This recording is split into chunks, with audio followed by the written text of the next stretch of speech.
Bueno, muy bendecido sábado, hermanos, para todos. Que tengan un lindo sábado de descanso y de encuentro con Dios, sobre todo, ¿no? Porque esa es la función del sábado, ¿no? Que tengamos un tiempo intensivo para el encuentro con Jesús.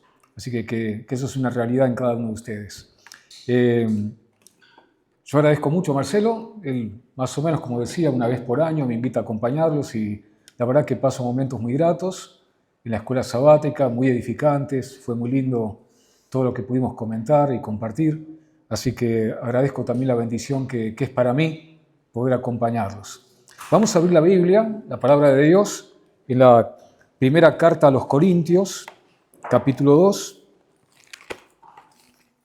Primera de Corintios, capítulo 2.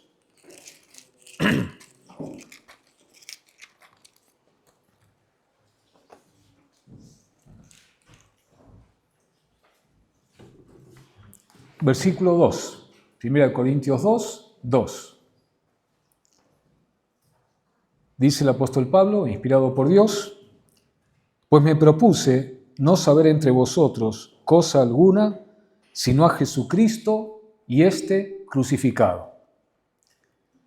No es que el apóstol solamente de manera monotemática se la pasaba diciendo Cristo, Cristo, Cristo, hasta el cansancio, pero sí que toda su predicación, su enfoque y todas las verdades, la gama de verdades que él predicaba, tenían como centro, como sentido, como razón de ser a Cristo y su obra salvadora.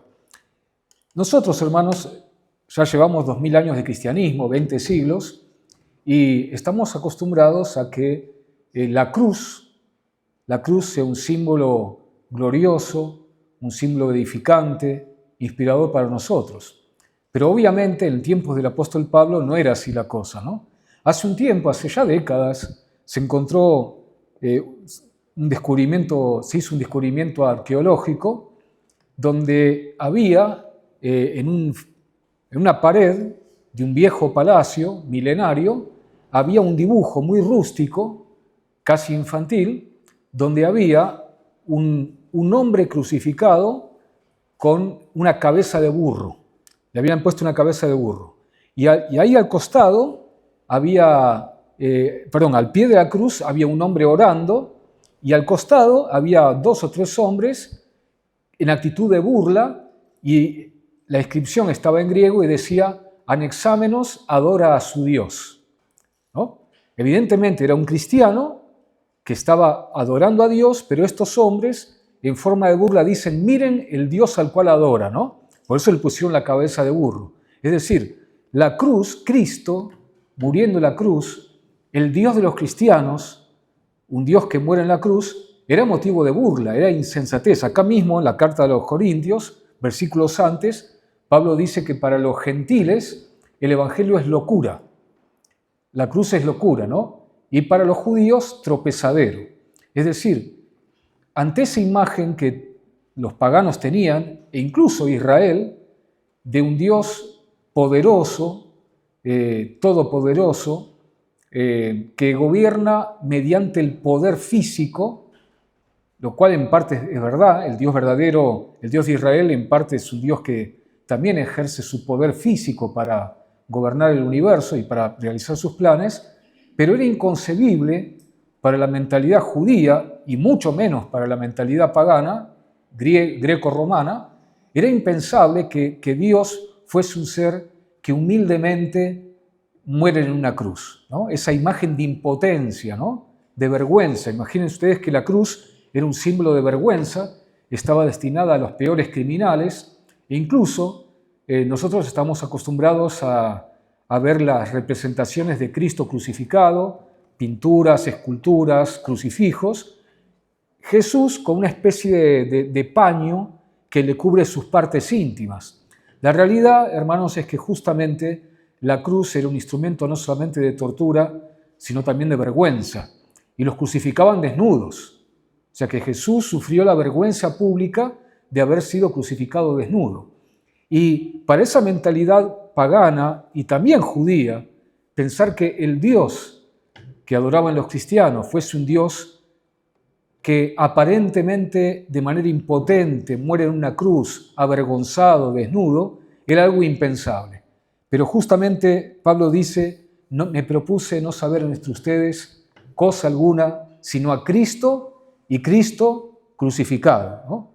Y repito, nosotros ya tenemos 20 años de cristianismo, 20 siglos de cristianismo, y la cruz para nosotros, como dice el canto con el cual vamos a concluir nuestro culto de hoy, es emblema de afrenta y dolor, ¿no? Pero también dice, yo siempre amaré esa cruz, por todo lo que representa. Entonces, en esta mañana lo que quisiera hacer con ustedes es reflexionar brevemente en 4 razones por las cuales para nosotros es preciosa la cruz de Cristo. El valor que tiene para nosotros la cruz. Habría muchas razones más, pero yo sinteticé en 4 razones que creo que son muy importantes para que repasemos, reflexionemos en cuán preciosa es la cruz para nosotros. Y en realidad, si tuviésemos que ser más precisos con el concepto, no es la cruz, sino el crucificado, el que es precioso para nosotros, ¿no? Nuestro Dios al cual adoramos, Jesús, Dios hecho hombre, encarnado, ¿por qué es tan precioso para nosotros nuestro Jesús crucificado, ¿no? Así que vamos a ver la primera razón, si ustedes me acompañan, vamos a ir a la carta a los Romanos, capítulo 5, la epístola de los Romanos, capítulo 5, vamos a ver la primera razón por la que la cruz de Cristo es preciosa para nosotros, o mejor dicho, el crucificado es precioso para nosotros. Romanos capítulo 5, versículos 6 al 8. Romanos 5, 6 al 8. Dice la palabra de Dios, porque Cristo, cuando aún éramos débiles, a su tiempo murió por los impíos, no por los justos, no por los perfectos, no por los impecables, murió por los impíos. Ciertamente, apenas morirá alguno por un justo. Con todo, pudiera ser que alguno osara morir por el bueno. Mas Dios muestra su amor para con nosotros en que, siendo aún pecadores, Cristo murió por nosotros. Yo no sé si a ustedes les ha sucedido o les sucede como me ha sucedido a mí, pero hay momentos en los cuales uno duda del amor de Dios. A veces uno duda por las desgracias que ocurren en el mundo, y no vamos a mencionar algunas para no bajonearnos, ¿no? Pero basta con abrir el diario de todos los días para ver tremendas desgracias que suceden en el mundo en que vivimos, ¿no? Cosas realmente aborrecibles, cosas que duelen el alma, duelen el corazón, pero también a veces podemos dudar del amor de Dios por nuestra propia experiencia, porque quizás algunos de nosotros, abrumados por nuestra culpa, la conciencia de nuestra pecaminosidad, y no porque seamos gente socialmente indecente, ¿no? Creo que todos los que estamos aquí, desde el punto de vista social, somos gente decente, trabajamos, mantenemos nuestra familia, no somos ladrones, no somos criminales, no somos narcotraficantes, no somos promiscuos, etc., ¿no? Pero cuando uno realmente toma conciencia de la santidad de Dios, de la perfección de Jesús, del infinito amor de Jesús, y uno, si es suficientemente sincero consigo mismo, si realmente tenemos suficiente capacidad de autoconocimiento, de autoconciencia, no sé si a ustedes les pasa, pero yo me siento cada vez más pecador.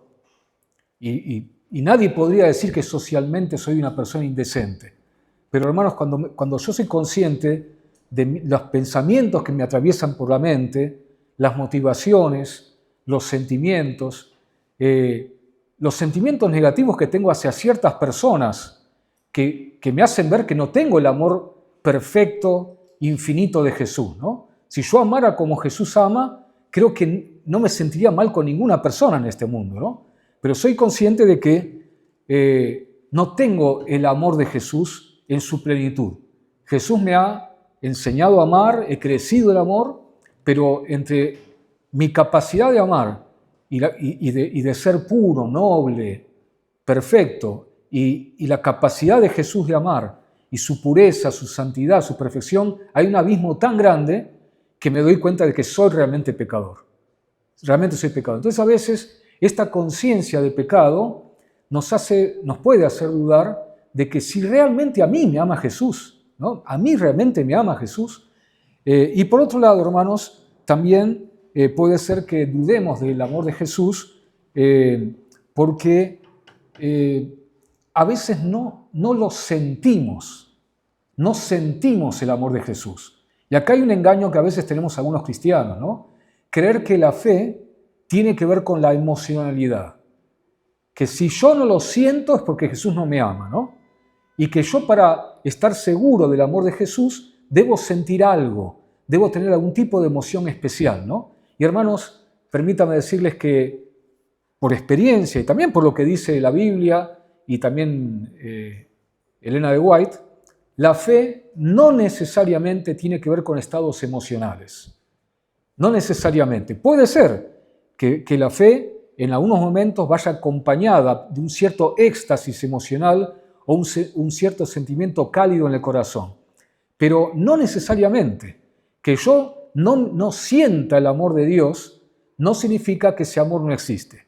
Ustedes saben muy bien, hay una ilustración muy habitual que se utiliza, que en los días nublados, de lluvia, tormentosos, donde el cielo está todo oscuro, todo gris, ¿no es cierto? Yo no lo veo el sol, no lo veo, pero el sol sigue estando. Que yo no lo vea el sol no significa que el sol no está, ¿verdad? El sol está independientemente de que yo lo vea o no lo vea. Y recuerdo también hace muchos años, un hermano de iglesia me pasó en la época de los cassettes, ¿no? Cuando todavía había cassettes. Me pasó un cassette de un predicador pentecostal, la verdad que muy bueno.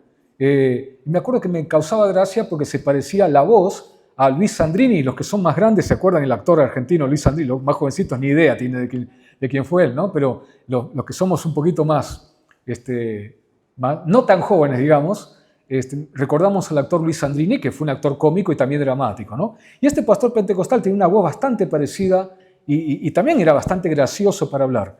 Y él decía, fíjense lo viejo que será este cassette, que era de la época en que estaba como presidente Raúl Alfonsín. Estamos hablando de la década del 80, ¿no? Y entonces este pastor pentecostal, sin embargo, para remarcar cómo a veces en la cultura de su iglesia, de su movimiento carismático, a veces se confunden los hermanos la fe con los sentimientos, decía, hermanos, ¿les parece que tenemos que hacer una reunión para ponernos a orar para sentir que Alfonsín es el presidente? Y decía, hermanos, no hace falta hacer una reunión para sentir que Alfonsín es el presidente. Que yo lo sienta o no lo sienta, Alfonsín es presidente igual, decía él, ¿no? Entonces, no es que hace falta hacer una reunión para sentir que Dios nos ama. Que Dios me ama es un dato objetivo de la revelación bíblica.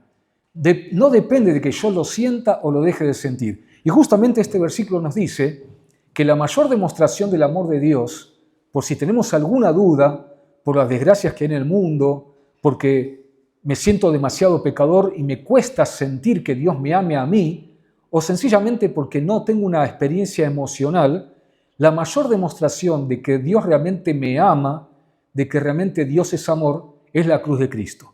Dios muestra su amor para con nosotros en que siendo aún pecadores, Cristo murió por nosotros. No hay mayor demostración más objetiva, más contundente de que Dios es amor que la cruz de Cristo. Porque un Dios, el Padre, capaz de entregar a su Hijo para morir por una raza de culpables, ingratos, ¿no es cierto? Como dice el Evangelio de Juan, a los suyos vino, los suyos no lo recibieron. Yo soy padre como muchos de los que estamos aquí, ¿no? Y perdónenme, ¿no? Yo tengo 3 hijas, no daría a mis hijas por nadie. No las entregaría por nadie a mis hijas, ¿no? Pero Dios, el Padre, entregó a su Hijo para morir por nosotros y eso nos muestra hasta dónde llega, qué alcances tiene el amor de Dios, ¿no es cierto? Y además, Jesús mismo, Él siendo Dios, viviendo en esa, perdonen la expresión medio católica, beatitud, ¿no es cierto? Esa gloria, esa infinita felicidad que Jesús experimentó en el cielo, Él deja todo eso, nos vio pecadores, nos vio perdidos, nos vio sufrientes, deja todo eso, viene a la tierra, se somete a pasar por el dolor con tal de salvarnos y da su vida en la cruz por todos nosotros, ¿no? Ustedes saben que hay un debate muchas veces en la iglesia acerca de si Jesús tenía inclinación o no al pecado. No vamos a entrar en ese debate, pero lo que sí es claro, hermanos, es que Jesús, aunque se hizo hombre, conservó sus poderes divinos. No los usó en beneficio propio, pero los conservó y digamos que en potencia Jesús podría haber utilizado sus poderes divinos en cualquier momento. Imagínense en la cruz, ¿no? La tortura, el dolor físico, tremendo, ¿no? Yo creo que lo conté alguna vez, una experiencia personal que en parte me avergüenza, pero cuando yo era chico, como muchos chicos, era bastante vagoneta para lavarme los dientes, ¿no? No me lavaba, si mi mamá no estaba encima de mí, no me lavaba los dientes, y como todo chico comía caramelos, los masticaba, comía chicles, así que sufrí mucho de caries de chico. Y de hecho me faltan varias piezas dentales, ¿no? Gracias a Dios los parietales, ¿cómo se llaman los que están acá adelante? Se llaman parietales, ¿no? Estos los tengo todavía, pero si alguno investigara mi boca, me faltan varios dientes porque me tuvieron que extirpar varias muelas, ¿no? Debido a las caries. Y hermanos, cuando yo tenía dolor de muelas, para mí era una tortura china, ¿no? Era tremendo el dolor y era insoportable, ¿no? Hasta que mi mamá me llevaba al odontólogo, ¿no es cierto?, hacían lo que tenían que hacer. Hermanos, si en ese momento yo hubiese sabido que tenía en mis manos el poder para con tan solo un pensamiento librarme del dolor de muelas, no lo dudaba ni 2 segundos, ¿no? Me hubiese librado sabiendo que tenía ese poder. Ahora, Jesús, primero, azotado de una manera aberrante. No sé cuántos vieron la película La Pasión de Mel Gibson, ¿no? Pero una película que está reconstruida bastante, digamos, fundamentada en cómo fue la realidad de la pasión de Cristo, ¿no? Está bastante bien fundamentada. Y ahí, a mí la escena que más me desgarró no fue tanto la crucifixión, sino la flagelación, ¿no? Cuando lo azotan a Cristo, le desgarraban la carne con los azotes, una cosa tremenda, ¿no? ¿Quién puede soportar semejante dolor sabiendo que tiene poder para librarse, ¿no? Para mí no es una tentación, porque a mí me pueden azotar, yo no tengo poder para librarme, y no es una tentación usar mi poder, porque yo no tengo poder para librarme. Pero hermano, Jesús sí tenía poder para librarse, y sin embargo, por amor a nosotros, soportó la flagelación, soportó la cruz, sabiendo que Él podía librarse con tan solo un pensamiento. Entonces, estos extremos a los cuales llegó el Padre, llegó Jesús, el Espíritu Santo, por supuesto también, ¿no?, acompañando con su amor todo el proceso de la crucifixión de Cristo, no puede haber mayor demostración del amor de Dios que esta. No puede haber.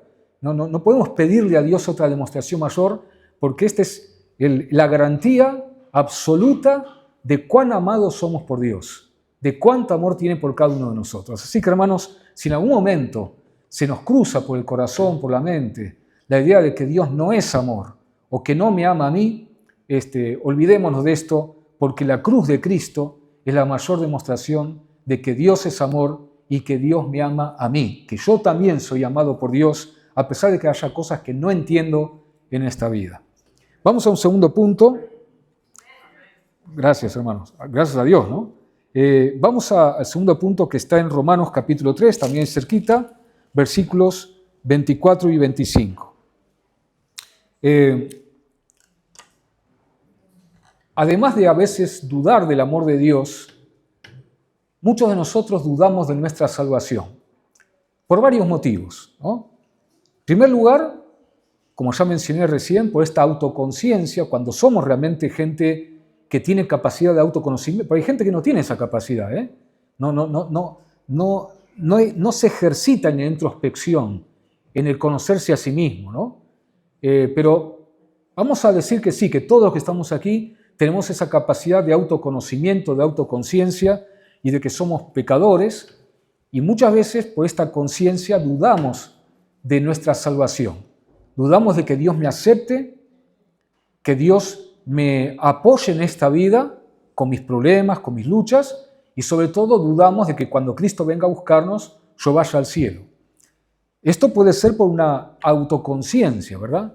Pero también puede ser, hermanos, por factores de origen psicológico, o como dirían algunos psicólogos, de orden psicogénico, ¿no? Es decir, quizás algunos de nosotros hemos sido criados, por alguna razón, por nuestros padres, por seres significativos, con la idea de que a menos que seamos perfectos, a menos de que seamos impecables, no podemos ser aceptados, ¿no? No podemos ser aceptados por nuestros padres, por la gente que nos rodea, no podemos ser aceptados por Dios, ¿no? Yo recuerdo el caso de una chica, hermana de iglesia, brillante, una persona intelectualmente brillante, ¿no? Y me contaba ella que un día llegó a la casa con el boletín de calificaciones, tenía todo 9, 9.50, 9.75, y el padre, no como broma, sino en serio y muy seriamente, dijo, ¿y por qué no un 10? ¿No? Para ese padre no era suficiente, ¿no? Que su hija sacara 9, 9.50, 9.75, todo tenía que ser perfecto, ¿no? Un 10. Y hay padres perfeccionistas que lamentablemente por palabras o por actitudes, por miradas, transmiten a su hijo la idea de que a menos que sea brillante, no pueden ser aceptados, no pueden ser suficientemente amados, ¿no? Si no se destacan en los deportes, si no se destacan en el colegio académicamente, si su conducta no es una conducta impecable, no les hacen sentir que pueden ser aceptados, que pueden ser amados incondicionalmente. Esta es una malformación psicológica que lamentablemente algunos de nosotros la trasladamos a nuestra relación con Dios. Proyectamos en Dios esta imagen de perfeccionismo con la cual quizás algunos de nosotros hemos sido criados o formados psicológicamente, y entonces sentimos que a menos que yo sea impecable, no puedo ser aceptado por Dios y no puedo tener esperanza de salvación. Y a esto, hermanos, también se le suma, lamentablemente, una mala formación teológica. Y creo yo, mi opinión puede ser falible, cuestionable por parte de ustedes, pero creo que los adventistas somos particularmente susceptibles al perfeccionismo teológico, ¿no? Ustedes conocen que seguramente en la iglesia se ha hablado de lo que se conoce como la teología de la última generación, ¿no? Seguramente habrán escuchado hablar de esto, quizás se tocó algún tema al respecto, pero más allá de esta teología, que dice que en el tiempo del fin, cuando Jesús venga a buscarnos, vamos a estar un tiempo, se va a acabar el tiempo de gracia, y en ese lapso, entre que se acaba el tiempo de gracia y que Jesús viene a buscarnos, desciende a buscarnos, tendremos que ser impecables. Tendremos que ser perfectos, pero en el sentido absoluto de la palabra, porque si cayéramos en algún pecado, si se nos cruzara algún pecado en el pensamiento, en el sentimiento, no tendremos intercesor y por lo tanto no podremos ser salvos, ¿no? Pero sin llegar a este extremo, quizá muchos de nosotros hemos sido formados en el legalismo. Esta idea de que está muy bien la gracia de Dios, pero, y siempre está el pero, ¿no? Siempre está el pero yo tengo que obedecer. Por supuesto, hermanos, que tenemos que obedecer, por supuesto. Pero quiero decir, está el pero de que si yo no soy suficientemente obediente, no soy perfecto, no tengo una victoria absoluta sobre mis pecados, sobre mis defectos de carácter, Dios no me puede aceptar. Así como soy, Dios no me puede aceptar. Bueno, tenemos también a veces esa malformación teológica que hace que muchos de nosotros vivamos con lo que se llama una espada de Damocles sobre la cabeza. Ustedes conocen, ¿no? La espada de Damocles, una espada que está pendiente de un hilo, puesta sobre la cabeza de la persona, y que donde se corta el hilo, la espada uno lo rebana en dos, ¿no? Y muchos de nosotros quizá por una mala formación teológica y o psicológica, vivimos bajo la espada de Damocles del perfeccionismo y sentimos que no puedo equivocarme, que no puedo fallar porque entonces Dios me rechaza, me abandona, no me apoya en esta vida y por supuesto me tengo que olvidar de la vida eterna, ¿no? Olvídate, Pablo, si no sos perfecto, olvídate de la vida eterna. Pero aquí el apóstol Pablo nos dice en qué consiste nuestra seguridad de salvación. Yo prediqué a esta iglesia hace muchos años un sermón sobre este texto, lo voy a sintetizar para no aburrirlos, pero fíjense lo que dice el apóstol Pablo en Romanos 3, versículos 23 al 25. por cuanto todos pecaron y están destituidos de la gloria de Dios, siendo justificados gratuitamente por su gracia, mediante la redención que es en Cristo Jesús, a quien Dios puso como propiciación por medio de la fe en su sangre, para manifestar su justicia, a causa de haber pasado por alto en su paciencia los pecados pasados. Aquí el apóstol Pablo habla de justificación. Y hermanos, yo quisiera decir algo, si soy mal comprendido, porque yo me expresé mal, no porque a ustedes les falte capacidad de comprensión, a la salida lo charlamos tranquilamente, ¿no? Pero nuestra seguridad de salvación no se basa en nuestra santificación, sino en la justificación. Por supuesto que el plan de Dios para nuestra vida, como bien decía hoy Santi, es que Dios no solamente nos justifique, sino también que nos santifique. Que Jesús no sea solamente nuestro Salvador, sino también nuestro Señor. Por supuesto que el plan de Dios es nuestra santificación, que implica un proceso de permanente crecimiento espiritual y moral, de un permanente perfeccionamiento moral y espiritual, ¿verdad? Pero en última instancia, hermanos, nuestra seguridad de salvación no estriba en cuán santificados estemos, sino en que estemos justificados. Porque si yo estuviese suponiendo, ¿no?, que de una escala del 1 al 10, el proceso de santificación empiezo con el 1 y acaba con el 10, ¿verdad? Si yo tengo que esperar hasta tener 10 puntos para tener seguridad de salvación, vivimos toda la vida inseguros de nuestra salvación, ¿no?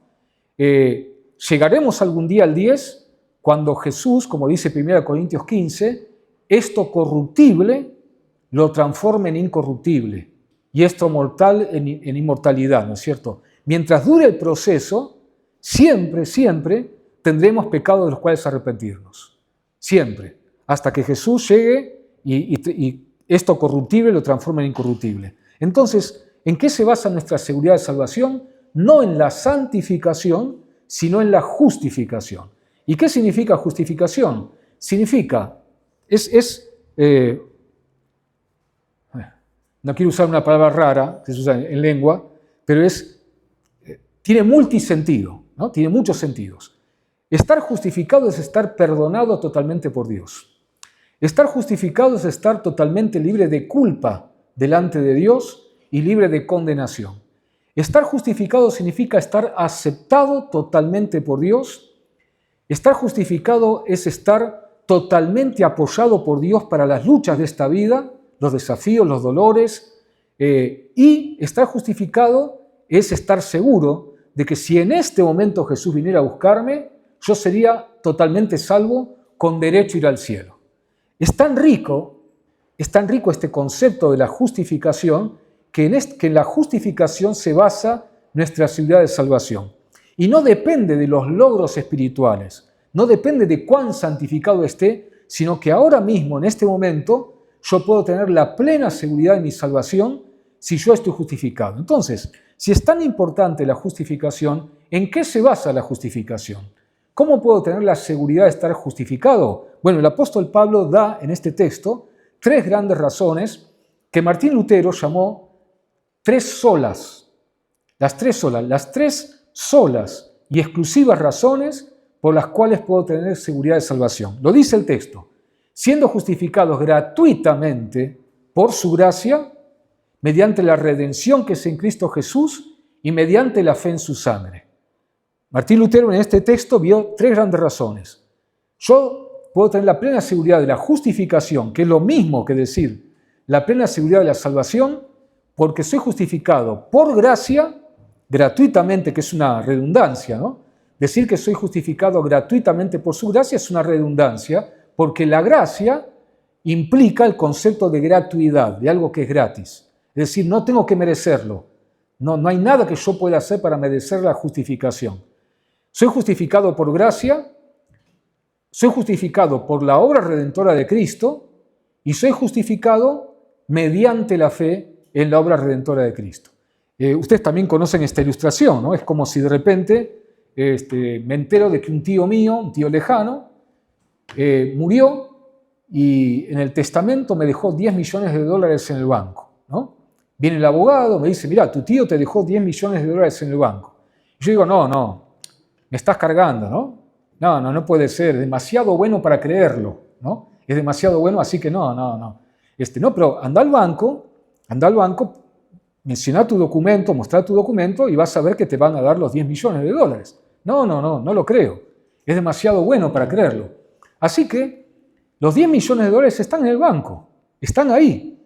Pero como yo no creo que realmente mi tío me dejó los 10 millones de dólares, no me acerco al banco con mi documento y se puede morir, se puede apolillar los 10 millones de dólares en el banco, que nunca los voy a gozar, porque como yo no creo que realmente mi tío me dejó ese dinero, yo no me acerco nunca al banco, ¿no es cierto? Bueno, quizás muchos de nosotros todavía no creemos que es demasiado bueno que Dios me salve gratuitamente por su gracia, independientemente de mis logros espirituales y morales, y que en este momento, así como el ladrón en la cruz, en el estado en que estoy, de poco o mucho crecimiento espiritual, en este momento yo puedo tener la plena seguridad de la salvación, no por lo que yo soy, sino por lo que Cristo es, no por lo que yo hago, sino por lo que Cristo hizo en la cruz por mí. Así que la cruz también es preciosa, hermanos, porque nos da la plena y absoluta seguridad de salvación. Por la cruz de Cristo, mirando la cruz, al crucificado, mejor dicho, ¿no? Mirando al crucificado, yo puedo tener la plena y absoluta seguridad de mi salvación. Vamos a ver un tercer punto que está en Isaías capítulo 53, ustedes lo conocen casi de memoria, seguramente algunos de ustedes. Isaías capítulo 53. Habíamos mencionado, hermanos, que muchos de nosotros, frente a lo que el autor Roberto Badenas, pastor Roberto Badenas, autor del libro Encuentros Decisivos, no sé cuántos lo han leído, en mi humilde opinión, el mejor escritor que tiene la Iglesia Adventista, por su profundidad de pensamiento, su profundidad espiritual y su belleza literaria, ¿no? Tiene una belleza literaria, realmente es un maestro de la lengua, ¿no? Y él habla del escándalo del dolor, el escándalo del mal, el escándalo del dolor, ¿no? Cómo tantas desgracias que hay en este mundo y tan graves, menciono una y sin profundizar, hermanos, ¿no? Este caso que hace semanas venimos escuchando en la televisión, en la radio, en los diarios, estas 3 chicas de Florencio Varela que fueron asesinadas brutalmente, ¿no? Y descuartizadas. Bueno, no, hermanos, no quiero entrar en el morbo, ¿no? Pero, hermanos, uno dice, los ateos, los incrédulos lo dicen y algunos de nosotros lo pensamos, ¿no? ¿Dónde estaba Dios? ¿Dónde estaba Dios que permitió semejante aberración, ¿no? Hay que reconocer, hermanos, que muchas veces nos confrontamos con el escándalo del dolor y repito, para muchos ateos es la razón en algunos casos, en otros casos es la excusa por las cuales muchos descreen de Dios, de la existencia de Dios, ¿no? Dicen, si Dios existiera, no podría permitir semejantes barbaridades que pasan en este mundo. Y si somos sinceros, hermanos, algunos de nosotros a veces sentimos como un cimbronazo en nuestra fe cuando nos enteramos de estas cosas tan terribles que pasan en el mundo, o cuando nosotros mismos, o un ser querido, experimenta este tipo de dolores, ¿verdad? Y hermanos, ¿qué respuestas tiene Dios para el escándalo del dolor, ¿no? Hay varias que no es el tema de hoy, no las voy a desarrollar. Tengo un sermón que creo que lo he predicado aquí sobre el tema de cómo podemos seguir creyendo en Dios a pesar del dolor. Pero hermanos, a mi juicio por lo menos, hay 2 grandes respuestas que Dios da al escándalo del dolor. La segunda es la segunda venida de Cristo, ¿no? Es la segunda, es decir, Dios no va a permitir el dolor para siempre. Algún día va a acabar todo el dolor de este mundo, ¿no? Y como dice el apóstol Pablo en Romanos 8, 18, tengo por cierto, dice él, que las aflicciones del tiempo presente no son comparables con la gloria venidera que en nosotros ha de manifestarse, ¿no? Algún día, cuando lleguemos a la eternidad, vamos a mirar para atrás y vamos a decir, como dice una cita del libro de Primeros Escritos, cuán poco nos ha costado el cielo, ¿no? Cuando lleguemos a la eternidad, miremos para atrás y gocemos de esa bienaventuranza maravillosa del cielo, vamos a mirar para atrás y vamos a decir cuán poco nos ha costado el cielo. La segunda venida de Cristo, con la compensación, por así decirlo, que Dios va a hacer de todos los dolores que hemos sufrido en esta vida, es la segunda gran respuesta. Hay muchas, pero de las grandes respuestas de Dios, a mi juicio, es la segunda gran respuesta de Dios al tema del dolor. Dios terminará para siempre con el dolor, tiene un plan para terminar para siempre con el dolor, ¿no? Apocalipsis 21, 4. Enjugará a Dios toda lágrima de los ojos de ellos, y ya no habrá muerte, ni llanto, ni clamor, ni dolor, porque las primeras cosas pasaron, ¿no? Dios tiene un plan para eliminar para siempre el dolor, y lo que gozaremos en el cielo será tan maravilloso que al mirar para atrás diremos cuán poco nos ha costado el cielo. Pero la primera gran respuesta de Dios al escándalo del dolor es la cruz de Cristo. Porque en esa cruz, ese Dios al cual a veces no entendemos, a veces lo cuestionamos de por qué permite tanto dolor, ese Dios dejó el cielo, vino a la tierra y Él se sometió al dolor. Se sometió al dolor, quiso compartir nuestro dolor de una manera brutal. Fíjense, vamos a leer un texto muy conocido, pero que es tan desgarrador que creo que tenemos que leerlo, hermanos, en este contexto, ¿no? Isaías capítulo 53, versículos 3 en adelante. Isaías, hablando de Cristo, esta creo yo, hermanos, es la profecía mesiánica por excelencia, ¿no? La profecía del siervo sufriente, de Cristo, muriendo en la cruz.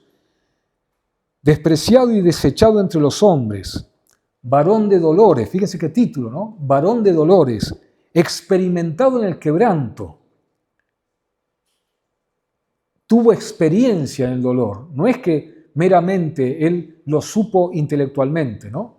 Experimentado en quebranto, y como que escondimos del rostro, fue menospreciado y no lo estimamos.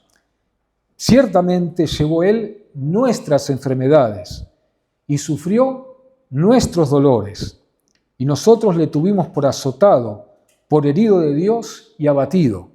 Mas él herido fue por nuestras rebeliones, molido, fíjense qué imagen, hermanos, ¿no? Molido por nuestros pecados, molido. El castigo de nuestra paz fue sobre él, y por su llaga fuimos nosotros curados. Todos nosotros nos descarriamos como ovejas, cada cual se apartó por su camino, mas Jehová cargó en él el pecado de todos nosotros. Angustiado él y afligido, recuerdan esa expresión de Jesús, ¿no? Horas antes de morir, mi alma está muy triste hasta la muerte. ¿Cómo se debe haber sentido Jesús? De que se sentía morir de angustia, ¿no?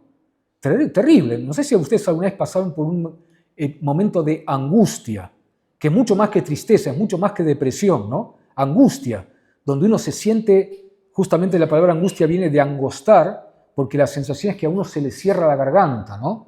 La angustia. Yo he pasado por esos momentos. No viene al caso, ni voy a mencionar por qué, pero he pasado por situaciones angustiosas y uno siente que se muere de angustia, ¿no? Y Jesús dijo, mi alma está angustiada hasta la muerte. Y aquí dice, versículo 7, angustiado él y afligido, no abrió su boca. Como cordero fue llevado al matadero y como oveja delante de sus trasquiladores, enmudeció y no abrió su boca. Tremendo, hermanos, lo que Jesús padeció en la cruz, ¿no? Ese Dios que a veces no entendemos por qué permite algunas cosas, Él quiso ser nuestro compañero en el dolor. No es que meramente desde el cielo dijo, bueno, muchachos, el dolor puede tener una función santificadora, puede ahondar su experiencia espiritual, su experiencia moral, los puede hacer crecer. Así que aguanten porque yo tengo un plan para ustedes, ¿no? Yo me quedo acá en el cielo, mirando cómo ustedes sufren, los voy a apoyar con mi Espíritu Santo, con mis ángeles, ¿verdad? Pero confíen que hay un plan detrás del dolor, que es así, hermanos, por supuesto que hay un plan, pero no es que se quedó meramente en el cielo diciéndonos desde el cielo intelectualmente, yo sé que el dolor puede ser para bien, ¿no? No, Jesús dijo, yo voy a la tierra y voy a ser su compañero en el dolor. Yo también voy a compartir su dolor. Y hermanos, Jesús compartió el dolor, nuestro dolor, de una manera, con una gravedad, con una intensidad que ninguno de nosotros jamás seremos llamados a padecer, jamás. porque hay un misterio en la expiación. En ese hecho de que, como dice aquí, Jesús cargó con nuestras rebeliones, cargó con nuestros pecados y que Él sufrió nuestras enfermedades, sufrió nuestros dolores, es algo que jamás llegaremos a comprender. Esta sustitución, que Jesús haya cargado sobre sí el dolor, la miseria, la culpa, la condenación de los miles de millones de personas que hemos vivido sobre esta tierra, que los haya cargado sobre sí, es un misterio incomprensible, pero aunque no lo comprendamos, hermanos, podemos valorarlo y darnos cuenta de que la cruz de Cristo me dice, Jesús es tu compañero en el dolor, y la cruz de Cristo es la primera gran respuesta que Dios tiene al tema del dolor. Y un Dios capaz de sufrir como nosotros, como Él sufrió por nosotros, forzosamente tiene que ser un Dios bueno. Forzosamente tiene que ser un Dios amoroso, que nos ama, que nos quiere salvar y que tiene una respuesta para nuestro drama del dolor. Así que, hermanos, la cruz de Cristo también es preciosa porque en ella nuestro Señor se hizo nuestro compañero en el dolor. Y para terminar, hermanos, la cruz de Cristo también es preciosa porque es nuestro modelo de comportamiento, nuestro modelo ético. La cruz de Cristo nos presenta la ética de la cruz y es lo que condensa cómo debe ser nuestro comportamiento, cuál debe ser nuestra ética, nuestra moral, cuál debe ser la guía para cada decisión moral que tomamos en la vida y para cada actitud, pensamiento y criterio moral por los cuales nos manejamos en esta vida. Vamos a Mateo capítulo 16, nuestro último versículo, Mateo 16, versículo 24.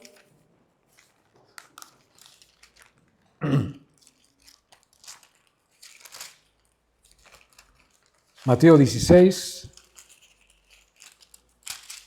Ustedes recordarán que Cristo por primera vez les empieza a anunciar a los discípulos que Él tenía que ir a Jerusalén, tenía que morir.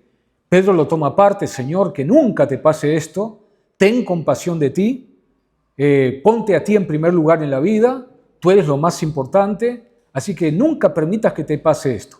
Jesús lo reprende a Pedro de una manera muy dura, le dice, apártate de mí, Satanás, me eres tropiezo, porque no pones la mira en las cosas de Dios sino en las cosas de los hombres. Y aprovechando este hecho, Jesús ahora llama a los discípulos y al resto de la gente que estaba en ese lugar y le dice lo siguiente, versículo 24. Entonces Jesús dijo a sus discípulos, si alguno quiere venir en pos de mí, niéguese a sí mismo y tome su cruz y sígame. Si alguno quiere ser mi discípulo, tiene que aprender a morir al egoísmo natural humano. ¿Cuál es cualquier pecado en el cual pensemos? Cualquier pecado, no importa cuál sea. Homicidio, adulterio, robo, engaño, mentira, lo que fuere. En el núcleo de cualquier pecado, hermanos, está el egoísmo. Ese es el núcleo duro del pecado, ¿no? El egoísmo natural, el vivir para uno, el pensar en uno, el hacer de uno el centro de la existencia, ¿verdad? Y Jesús nos dice, por ejemplo y por precepto, nos dice, si vos querés ser mi discípulo, tendréis que aprender no a ser masoquista en ninguna manera, no a despreciarte, en ninguna manera Jesús apunta a eso, pero sí tenés que aprender a morir al egoísmo natural y vivir como yo para amar y bendecir a otros. El sentido de la vida nos marca Jesús con su ejemplo y con sus enseñanzas, y con esta enseñanza particularmente, el sentido de la vida no está en vivir para el yo, para satisfacerme a mí mismo, sino que está en vivir para amar y bendecir a los demás. En otras palabras, está en el amor abnegado. Jesús dice, si alguno quiere venir en pos de mí, niéguese a sí mismo, tome su cruz, la cruz del olvido del yo, que para la naturaleza humana egoísta es toda una tortura, ¿no? Para nosotros que somos egoístas por naturaleza, mortificar el yo, vivir para otros, para bendecir a los necesitados, a los sufrientes, a los que me necesitan, es una tortura del alma porque va en contra de mi naturaleza esencial, ¿no? Hubo un filósofo antirreligioso, anticristiano, ateo, Nietzsche, no sé cuántos conocen, escucharon hablar, que él decía que en realidad la moral cristiana es una moral antinatural. Porque lo natural, decía él, hay que ser sinceros, lo natural en el ser humano es vivir para satisfacer los propios deseos, caiga quien caiga, ¿no? Caiga quien caiga. Y decía la moral cristiana, que nos dice que tenemos que ser abnegados, tenemos que ser misericordiosos, compasivos, etc., es antinatural. Decía, sincerémonos, no le demos bolilla a esta moral antinatural que nos propone el cristianismo, porque es una moral antinatural. Y saben que Nietzsche tenía razón, hermanos. Tenía toda la razón del mundo. La moral cristiana es una moral antinatural porque va en contra de nuestro egoísmo natural. Y Jesús con su cruz y con sus enseñanzas nos dicen, tu moral, tus elecciones morales, tus actitudes morales, tus pensamientos, tienen que estar basados en el amor abnegado, que es el único amor verdadero, ¿no? Porque muchas cosas que llamamos amor en realidad son egoísmo disfrazado, ¿no? Pero el amor verdadero, por su naturaleza, por su esencia, es naturalmente abnegado. Es decir, se olvida del yo, se olvida del egoísmo natural y vive para amar y bendecir a otros. Y esto lo podemos trasladar a cualquier tipo de relación que tengamos, ¿no? Con la familia, con los amigos, con el cónyuge, con los hijos, e incluso nuestra visión de la política. Y no quiero hacer política, pero si entendemos por política partidismo o ideologías, pero hermanos, hay ciertas ideologías políticas que nos dicen, ante todo, lo que importa es tu triunfo personal, ¿no? Tu triunfo personal, aplastes la cabeza de quien haga falta, ¿no? En cambio, hay otra visión de la política que piensa no en yo, sino en nosotros, y busca el bienestar común en vez del bienestar individual, ¿no? No es mi interés recomendar ningún partido político, ninguna visión política, pero la visión que nos presenta Jesús del amor abnegado debería guiar nuestro criterio, también incluso político, ¿no? ¿Qué visión tenemos de la política y de cómo debe funcionar la sociedad? Hermanos, la cruz de Cristo es riquísima, es muy valiosa. Yo he mencionado 4 puntos, seguramente ustedes podrían agregar muchos puntos más de por qué para nosotros es preciosa la cruz. Pero, ¿qué les parece si hacemos una oración para pedirle a Dios que nos ayude a valorar la cruz, al crucificado, a Jesús crucificado, y que nos ayude también, por la gracia de Dios, por la obra del Espíritu Santo, a tomar también nuestra cruz del olvido del yo, del amor abnegado, para imitar a Jesús en esta vida y ser una bendición para los demás. Oramos. Querido Padre Celestial, te damos gracias por haber podido reflexionar en tu palabra y te alabamos, te adoramos y te agradecemos por la cruz de Jesús, por todo lo que logró a nuestro favor, pero sobre todo te agradecemos por el crucificado, por el amor insondable, increíble que Jesús manifestó en la cruz al dar su vida por nosotros. Y te damos gracias, Señor, porque también tenés un plan para acabar con el dolor, para que vayamos a la vida eterna, para que tengamos seguridad de salvación. Y te rogamos también esta mañana que nos hagas imitadores de Jesús para aprender a tomar nuestra cruz, podamos olvidarnos del egoísmo natural, podamos vivir llenos de amor por los demás, para tratar de siempre, Señor, donde quiera que estemos, bendecir a otros con nuestro amor, con nuestra ayuda, nuestra solidaridad, y también sin instrumentos tuyos para salvación de las almas. Te ruego, Señor, tu bendición sobre cada hermano aquí presente. Vos conocés sus luchas, sus alegrías, sus tristezas, sus dolores, sus caídas, que todos podamos tener tu gracia, tu amor, la compañía de tus ángeles, tu obra en nuestros corazones durante este día y hasta el día en que vengas a buscarnos. En el sagrado nombre de Jesús. Amén. Dios los bendiga, tengan muy bendecido sábado.